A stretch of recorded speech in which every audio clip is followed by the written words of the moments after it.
I hear the train a-comin'. It's rolling around the bend. Typhoon Uwan, the Philippines' 21st tropical cyclone of 2025, entered the Philippine area of responsibility at 10 p.m.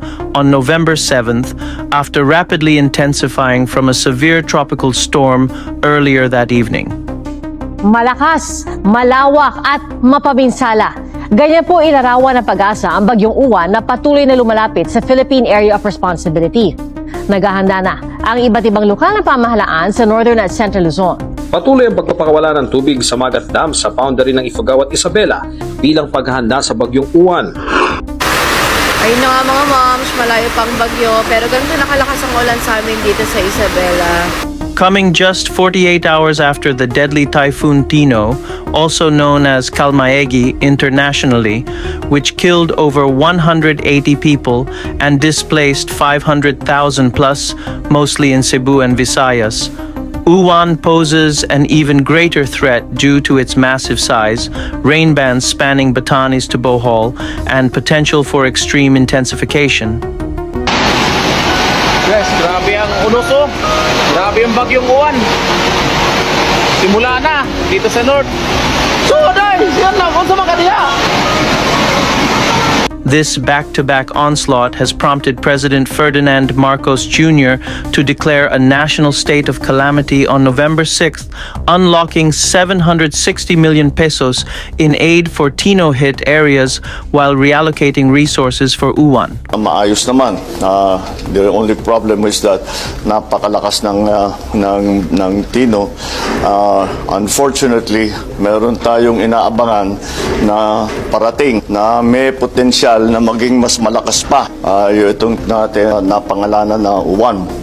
And so we are also preparing for that. Yung pinakamalaking problema na nakita namin is that yung tao na, yung lahat ng personnel natin na nandun ngayon sa Visayas para asikasuhin nga ang relief and support ng pamahalaan doon, ay kailangan na natin pag-isipan kung ilan doon, kung sino doon ang pwede nang dalhin para paghandaan na yung Uwan, which is going to hit central and northern Luzon. Now, netizens and especially the government and its instrumentalities are preparing for it and the impact of the typhoon that could develop into a super typhoon.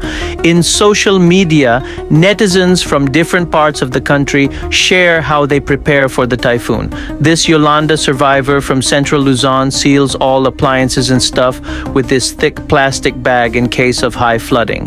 Many netizens also buy supplies and food ahead of the storm. Panic buying na ang lahat, guys.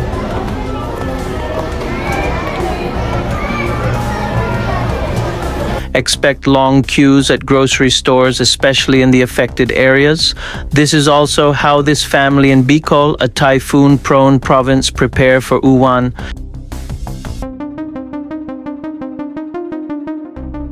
As of 5 a.m., November 8th, typhoon category with maximum sustained winds of 130 kilometers per hour near the center and gusts up to 160 kilometers per hour. It's located about 985 kilometers east of eastern Visayas, moving west-northwest at 20 kilometers per hour. Okay, so I was just chilling in my house, in my bamboo house that survived Typhoon Tino, and now I hear that another typhoon is coming, an even stronger one, hitting the Philippines in the next couple of days. I knew it was coming, but from my understanding, it wasn't supposed to hit Siargao. Pag-asa classifies it as a typhoon, winds 118 to 220 kilometers per hour, but its enormous circulation, up to 700 kilometers diameter, means gale force winds and heavy rains are already affecting outer bands. And the reason why the government should also prepare? Sa Kapitolyo, nakahanda na ang gamit pang rescue, maging ang mga food pack. Kung meron hong umiral na tropical cyclone wind signals, ay in effect na ho yung liquor ban ho natin at yung ipinagbabawal ho ang lahat ng uri ng paglalayag, pangingisda at pagbiyahe ho sa dagat o ilog. U1 is highly likely to develop into a super typhoon.